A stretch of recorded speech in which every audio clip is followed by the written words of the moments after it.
Halo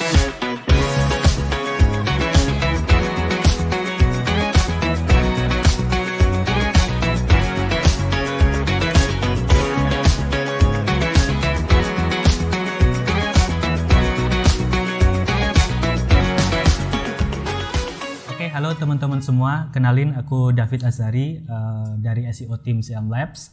Oke, di kelas ini aku mau coba sharing ya terkait data driven di SEO gitu. Jadi ini based on pengalaman kita aja di Siam Labs, tapi kita mau share ke teman-teman yang hadir di sore hari ini. Oke, jadi langsung aja di kelas ini nanti akan ada 4 outline sebetulnya dengan 3 outline utama, yaitu yang pertama nanti akan meliputi key concept in data driven SEO.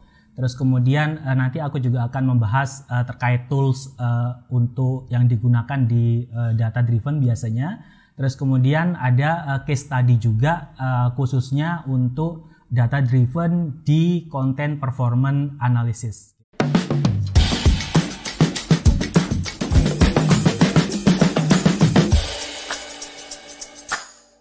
Oke, nah sebelum masuk ke situ, mungkin aku mau tanya terlebih dahulu ya.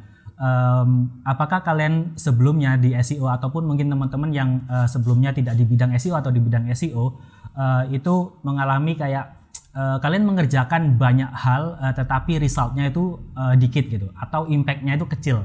Terus kemudian mungkin kalian juga pernah merasakan kalian nggak tahu harus ngelakuin apa dan juga nggak tahu bagaimana cara ngelakuinnya. Atau mungkin kalian sudah tahu apa yang kalian melakukan tapi kalian nggak tahu mana yang harus diprioritaskan terlebih dahulu gitu. Nah, kalau kalian mengalami hal itu mungkin kelas ini akan sedikit membantu kalian untuk menjawab hal-hal tersebut. Jadi aku mulai dulu mungkin terkait apa sih kira-kira data driven SEO itu.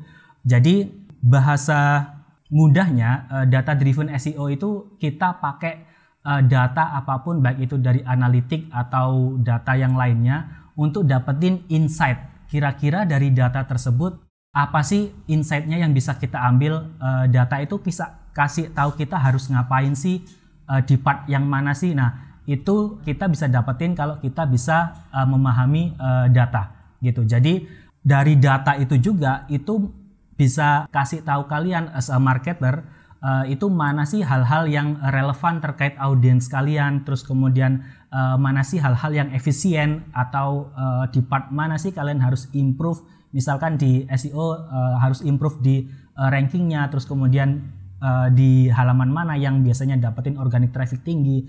By the way, kenapa kita juga perlu tahu ya, kenapa kita juga harus bisa memahami data. Jadi tidak hanya membaca data, tapi kita juga perlu memahami data itu apa. Nah, mungkin kalau aku bisa rangkum ada 8 reason yang perlu kita consider kenapa kita perlu memahami data. Nah, yang pertama, dengan data kita bisa mendapatkan insight apa yang harus diputuskan atau ketika kita membuat keputusan tertentu itu harusnya based on data. Itu. Terus kemudian yang kedua, dengan data juga kalian juga bisa optimize user experience terkait user yang masuk ke dalam website kalian. Yang ketiga itu terkait tracking dan measuring performance gitu. Nah, dengan data SEO yang precise atau yang SEO metrik yang tepat, kita itu bisa lihat performa konten kita itu sebetulnya gimana di search engine. Nah, yang keempat itu terkait adapt to algorithm changes. Nah, ini juga penting juga ya, bahwa kita juga perlu memahami juga bahwa search engine atau Google itu juga banyak melakukan update algorithm gitu. Jadi kita juga harus bisa baca apakah konten kita atau website kita itu sudah meet the expectation, bagaimana algoritma itu berubah, jadi kita bisa menyesuaikannya. Nah, yang kelima itu terkait competitive analysis gitu. Nah, seperti yang kita tahu ya, bahwa ketika kita punya bisnis tertentu di online itu tidak hanya kita yang melakukan bisnis tersebut, tapi juga ada kompetitor. Gitu. Artinya dengan data kita bisa ngecek sekompetitif apa sih konten kita atau website kita di search engine. Nah, itu cara kita analisanya di mana? Ya pasti harus based on data.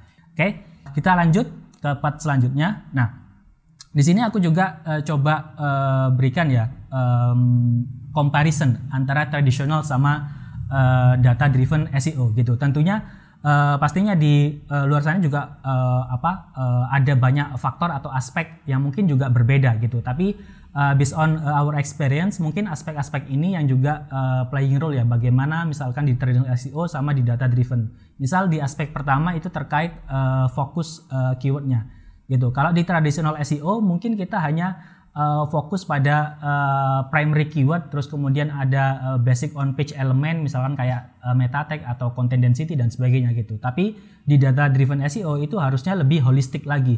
Kita juga harus melihat user behavior-nya di website kita itu seperti apa, kompetitor data seperti apa, terus kita juga harus memastikan konten kita itu sudah sesuai search intent. Terus kemudian kita juga bisa ambil metrik-metrik yang lainnya yang ada di Google Analytics ataupun Search Console gitu.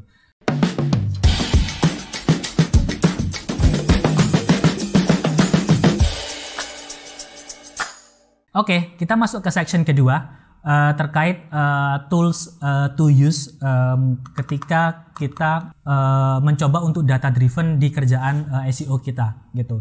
Sebetulnya untuk data driven ini aku coba pakai primary data aja gitu, karena primary data ini juga yang paling sering aku pribadi gunakan ya, yaitu yang pertama ada Google Analytics gitu, terus yang kedua itu ada Google Search Console gitu, terus kemudian ada Looker Studio untuk visualize data gitu, terus kemudian ada Sequence Stats. Nah, Sequence Stats ini tools yang mungkin khusus dipakai oleh CM Labs ya, tapi everyone sebetulnya bisa pakai itu gitu. Nah, Sequence Stats ini sebetulnya tools yang dikembangkan sendiri oleh CM Labs karena kita ada beberapa kebutuhan yang mungkin tidak di cover dengan tools-tools yang ada di market atau third party tools yang ada gitu. Jadi kita create sendiri karena kita memang mau bentuk SEO ekosistem yang bagus di CM Labs sendiri gitu.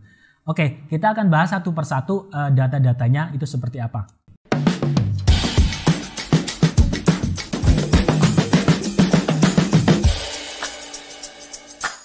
Oke, nah sekarang aku masuk ke part terakhir ya, yaitu terkait case study sebelum kita nanti masuk ke part discussion gitu. Jadi kita masuk ke case study. Nah, tapi sebelum ke case study, aku juga mau coba jelasin ya bahwa memang data driven ini sebetulnya bisa diimplementasikan di all aspect of SEO. Misalkan di technical aspect, kemudian di off page activity, on page activity itu bisa digunakan semua gitu. Tapi di kelas hari ini kita pakainya karena keterbatasan waktu juga, aku coba fokusin di bagaimana kita melihat content performance, misalkan kita ada content production di dalam website kita.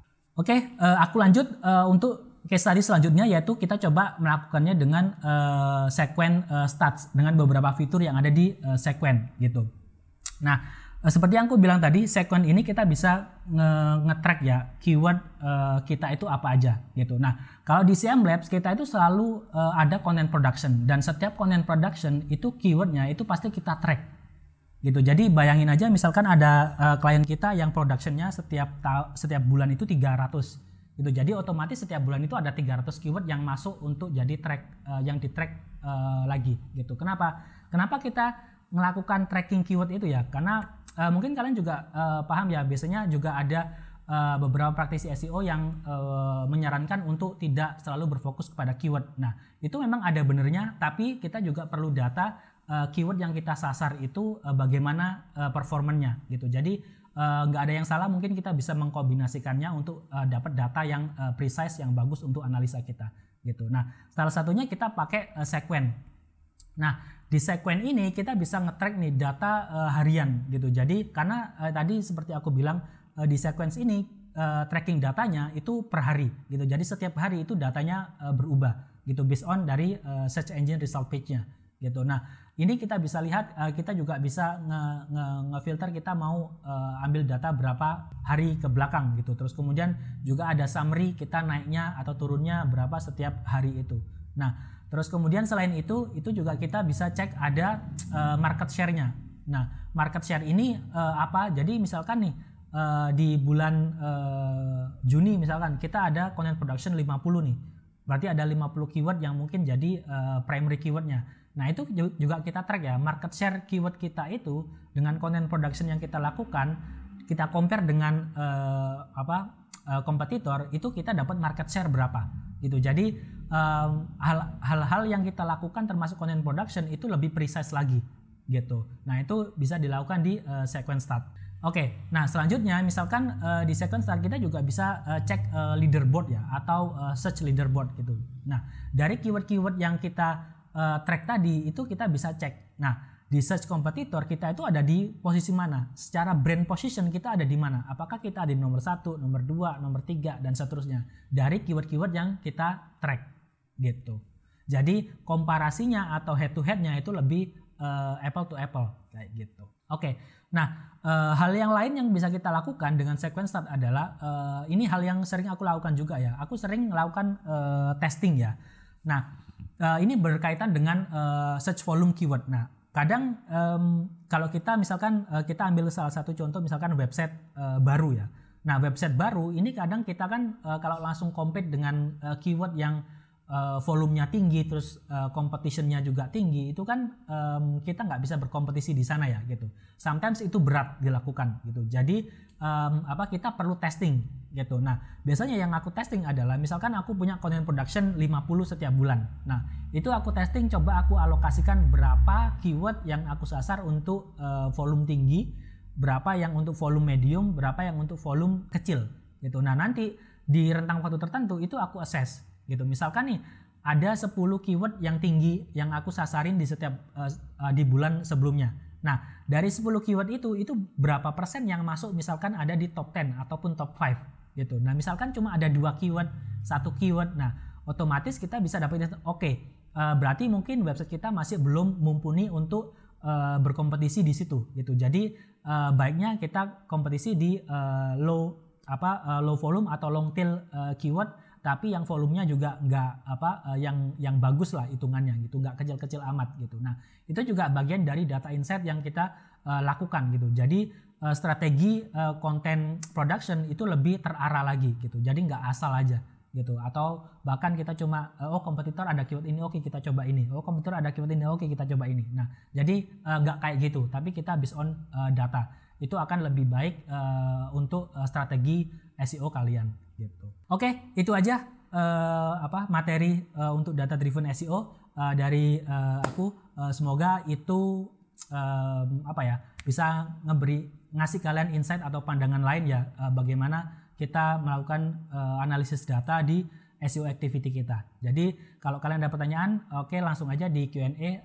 Habis ini kita lanjut ke sesi diskusi. Oke, bye bye.